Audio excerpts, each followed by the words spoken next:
Assalamualaikum warahmatullahi wabarakatuh. Perkenalkan, nama saya Vito Dwi Purnomo, BP 2010-62-2020 dari kelas Ilmu Reproduksi 01.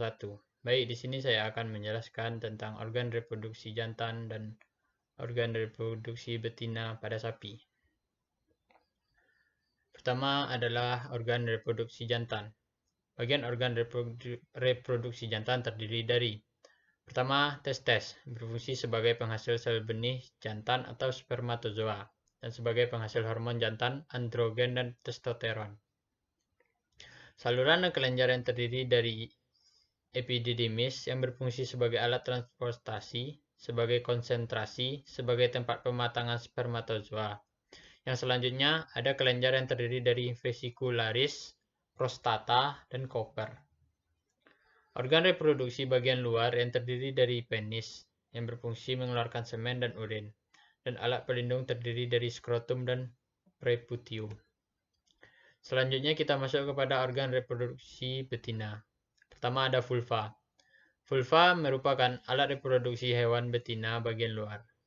Vulva terdiri dari dua bagian. Bagian luar disebut labia majora, dan bagian dalamnya disebut labia minora. Labia minora homolog dengan preputium pada hewan jantan, sedangkan labia majora homolog dengan skrotum pada hewan jantan. Pertautan antara vagina dan vulva ditandai oleh orifis uretral eksternal atau oleh suatu pematang pada posisi kranial terhadap uretral eksteral, yaitu himen vestigial. Himen tersebut rapat sehingga mempengaruhi kopulasi. Vulva akan menjadi tegang karena bertambahnya volume darah yang mengalir ke dalamnya. Selanjutnya ada vagina. Vagina berbentuk bulat panjang dengan dinding yang tipis dan elastis. Kedalamannya sekitar 35-30 cm. Sperma dari hasil perkawinan akan disimpan pada bagian depan vagina dekat dengan serviks. Vagina inilah yang digunakan sapi sebagai alat kopulasi atau perkawinan. Vagina juga akan menghasilkan lendir yang dapat digunakan untuk mengetahui apa ada tidaknya massa birahi atau estrus. Vagina terdiri dari dua bagian, yaitu vestibulum yang letaknya dekat dengan vulva, serta merupakan saluran reproduksi dan saluran keluarnya urin. Kedua adalah portio vaginalis cervix, yang letaknya dari batas antara kedua hingga serviks. Vestibulum dan portfolio vaginalis cervix dibatasi oleh suatu selaput pembatas yang disebut himen. Fungsi dari vagina adalah sebagai alat kopulasi dan tempat sperma dideposisikan. Berperan sebagai saluran keluarnya sekresi serviks, uterus, dan oviduk, dan sebagai jalan peranakan saat proses beranak. Vagina akan mengembang agar fetus dan membran dapat keluar pada waktunya. Selanjutnya ada serviks. Serviks terdiri dari dinding tebal dan bersifat inelastis. Saluran reproduksi betina ini letaknya pada bagian depan berbatasan dengan bagian uterus dan bagian belakang menonjol pada vagina. Serviks memiliki fungsi mencegah kontaminasi mikroorganisme di dalam uterus. Fungsi lainnya adalah media tampungan sperma dari proses perkawinan secara alami. Fungsi serviks adalah menutup lumen uterus supaya tidak memberi kemungkinan untuk masuk mikroorganisme. Pada waktu estrus, lumen serviks sekresi banyak menghasilkan cairan yang terang, tembus dan keluar sampai ke vulva. Fungsi dari cairan serviks adalah memberi jalan dan arah bagi sperma di dalam saluran betina dan untuk menseleksi spermatozoa. Selanjutnya ada uterus. Uterus merupakan struktur saluran muskuler yang diperlukan untuk menerima ovum yang telah dibuahi oleh perkembangan zigot. Uterus digantung oleh ligamentum, yaitu mesometrium, yaitu saluran yang bertaut pada dinding ruang abdomen dan ruang pelvis. Dinding uterus terdapat 3 lapisan. Lapisan dalam disebut endometrium, lapisan tengah disebut myometrium, dan lapisan luar disebut perimetrium. Uterus terdiri dari 3 bagian. Bagian pertama adalah cornu uteri atau tanduk uterus. Cornu uteri ini jumlahnya ada 2 dan persis menyerupai tanduk yang melengkung. Cornu uteri merupakan bagian uterus yang berhubungan dengan oviduk. Kedua cornu ini memiliki satu badan uterus yang disebut corpus uteri dan merupakan bagian uterus yang kedua. Korpus uteri berfungsi sebagai tempat perkembangan embrio dan implantasi. Selain itu, pada korpus uteri terbentuk PGF2 alfa. Bagian uterus yang ketiga adalah serviks atau leher uterus. Bentuk-bentuk uterus ada 3, yaitu uterus bikornos. Kornu uteri sangat panjang, tetapi korpus uteri sangat pendek, contohnya pada babi. Yang kedua ada uterus bipartinus. Korpus uteri sangat panjang dan di antara kedua kornu terdapat penyekat, contohnya pada sapi, kornunya membentuk spiral. Yang ketiga ada uterus duplex. Serviknya terdapat dinding penyekat, contoh uterus pada kelinci dan marmut. Yang keempat ada selanjutnya ada fungsi uterus. Pertama, saluran yang dilewati gamet atau spermatozoa.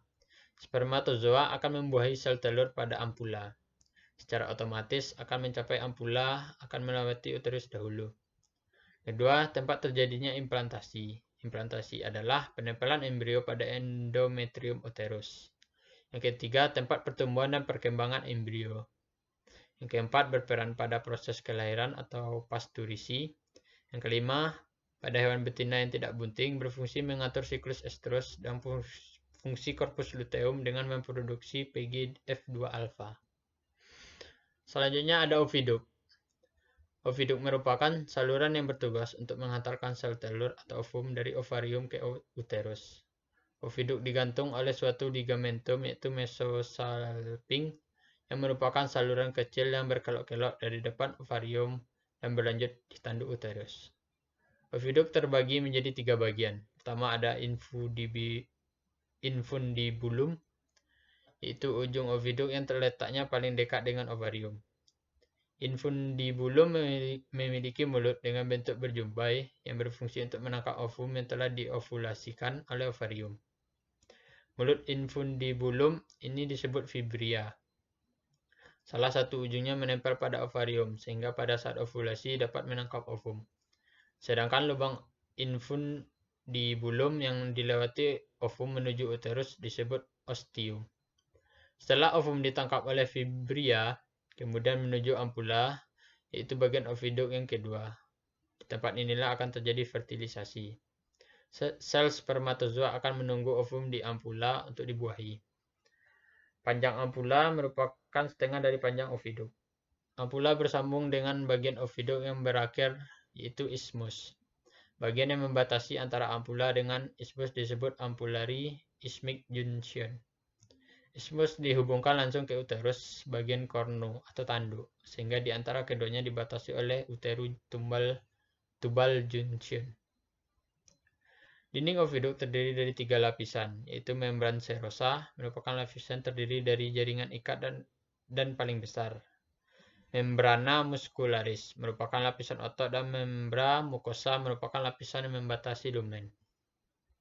Fungsi oviduk yang pertama menerima sel telur yang diovulasikan oleh ovarium. Kedua, transport spermatozoa dari uterus menuju tempat pembuahan. 3. Tempat pertemuan antara ovum dan spermatozoa atau fertilisasi. Keempat, ada sebagai tempat terjadinya kapasitasi spermatozoa. Kelima, memproduksi cairan sebagai media pembuahan dan kapasitasi spermatozoa. Selanjutnya ada ovarium. Ovarium adalah organ primer reproduksi pada betina, seperti halnya testes pada hewan jantan. Ovari dapat dianggap bersifat endokrin atau sitogenik, atau bisa disebut menghasilkan sel karena mampu menghasilkan hormon yang akan diserap langsung ke dalam peredaran darah dan juga ovum. Ovarium merupakan sepasang kelenjar yang terdiri dari ovari kanan yang terletak di belakang ginjal kanan dan ovari kiri yang terletak di belakang ginjal kiri. Ovarium sapi betina bentuknya menyerupai biji buah almond dengan berat rata-rata 10-20 gram. Sebagai perbandingan, pada sapi jantan di mana biji pejantan berkembang di tubulus seminiferus yang letaknya di dalam pada betina, jaringan yang menghasilkan ovum atau sel telur berada sangat dekat dengan permukaan ovarium. Ovarium terletak di dalam rongga perut, berfungsi untuk memproduksi ovum dan sebagai penghasil hormon estrogen, progesteron, dan inhibin. Ovarium digantung oleh suatu ligamentum yang disebut mesovarium yang tersusun atas saraf-saraf dan pembuluh darah. berfungsi untuk mensuplai makanan yang diperlukan oleh ovarium dan sebagai saluran reproduksi. Fungsi ovarium sendiri adalah memproduksi ovum, penghasil hormon estrogen, progesteron, dan inhibin. Pada semua hewan menyusui mempunyai sepasang ovarium dan mempunyai ukuran berbeda-beda tergantung pada spesies, umur, dan masa. Bentuk ovarium tergantung pada golongan hewan.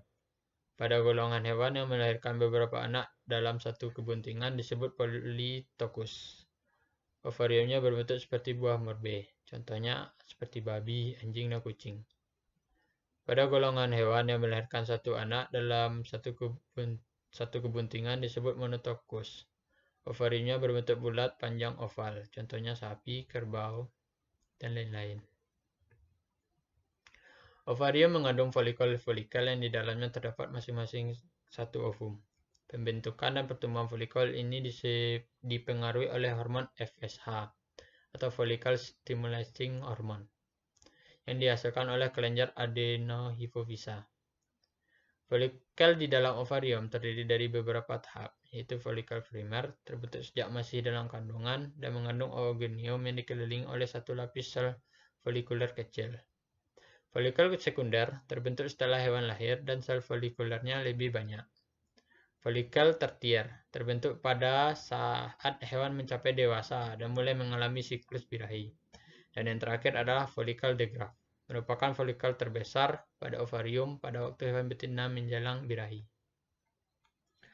Folikel de Graaff inilah yang akan siap diovulasikan atau peristiwa keluarnya ovum dari folikel. Dan jumlahnya hanya satu, karena sapi merupakan hewan monotokosa yang menghasilkan satu keturunan setiap kebuntingan.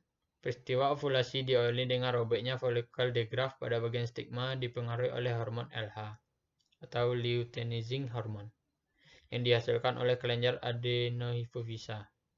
LH menyebabkan aliran darah di sekitar folikel meningkat dan menyebabkan dinding folikel pecah. Bekas tempat ovum yang baru keluar disebut corpus hemorrhagicum yang dapat kemasukan darah akibat meningkatnya aliran darah dan menjadi merah. Setelah itu terbentuk corpus luteum berwarna coklat yang akan menghasilkan hormon progesteron untuk mempertahankan kebuntingan dan menghambat prostaglandin. Sehingga pada saat bunting tidak terjadi ovulasi karena prostaglandin yang mempengaruhi hormon estrogen dan FSH. Sekian penjelasan dari saya. Jika ada salah dan janggal saya mohon maaf. Assalamualaikum warahmatullahi wabarakatuh.